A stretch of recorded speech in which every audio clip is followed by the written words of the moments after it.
All right, what's up, y'all? So, I wanted to talk about a topic real quick that is close to my heart. And I've been talking to people a lot about this topic, and so I'm like, all right, let me make a video because clearly, God got something He want to say. So the topic is delight in the Lord, and He will give you desires of your heart. Most popular verse ever, probably, besides John 3:16. Like everybody knows this verse, but I don't think people really understand the true meaning of this verse, right?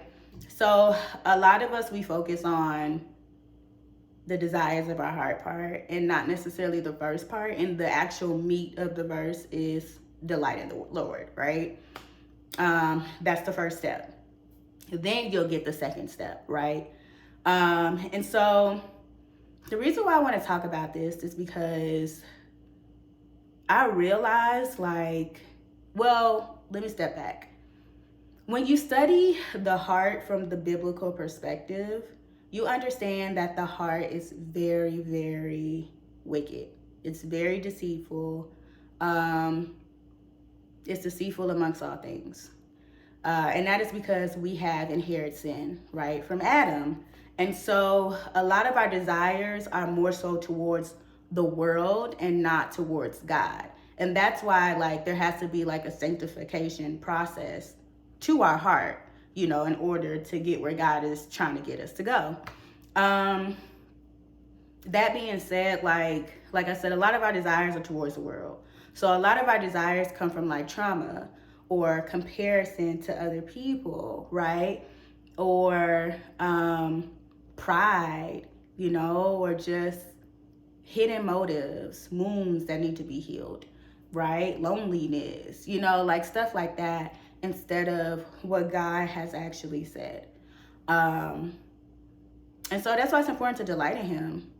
I had to learn this the hard way. I had a lot of desires that God had to literally purify in me through delighting in Him. And it's kind of scary because it's I also feel like we think that by praying for these desires, God, please give me a new job that's like this, like this, like this, like this, that is delighting in the Lord, right? When really that's just you're just praying over desire you have, but you're not necessarily submitting it to Him and then delighting in Him so that He can show you if it's from Him or not, right?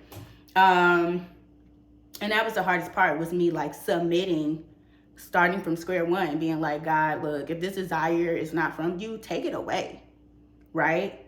But a lot of times we don't want to think about a desire not being from Him because it's what we want, And so definitely, like I said, you got to delight in Him in order to even discern, because a lot of times there's friction when we do get our desires, which study perfect will versus permissive will. A lot of times we do get our desires that are not from God, but it's the permissive will of God and not the perfect will of God. And that's why we're still stressed out, or we're still questioning what is going on, why isn't this giving me peace? And it's because you're not in the perfect will of God anymore.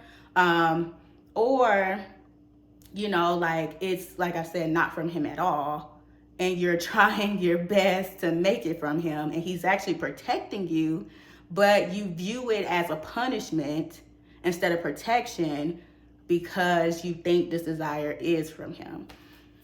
So yeah, we just have to pray, y'all. And then also, if it is from Him, if you discern it is from Him, cover that desire too, because the enemy is waiting to pervert every little thing in us. So he doesn't want the desire from God to come to fruition, right? He wants to pervert it and change your perspective on it, or change your perspective on God's timing of it, right? That's one of the biggest tricks, is he'll get you to question God's timing.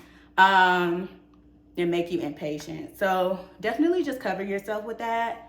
My desires have been changed a lot lately, but I also know who God is changing my desires based on what He's calling me to be, not necessarily where I am right now. That's another thing. He's already has plans for you, right? He's already planned out your life. And so a lot of times He's molding your desires to who you're going to be, even if you don't see that person just yet, right? So it really is for you and not necessarily for God. Like, it really is for your best benefit, for his perfect will, his perfect and peaceful will over your life. So that's all I wanted to say. All right. This is my friend's brand, Fruit Over Phonics. You can check it out because I know he gonna say something. So, but yeah, that's all I wanted to say. All right. Bye.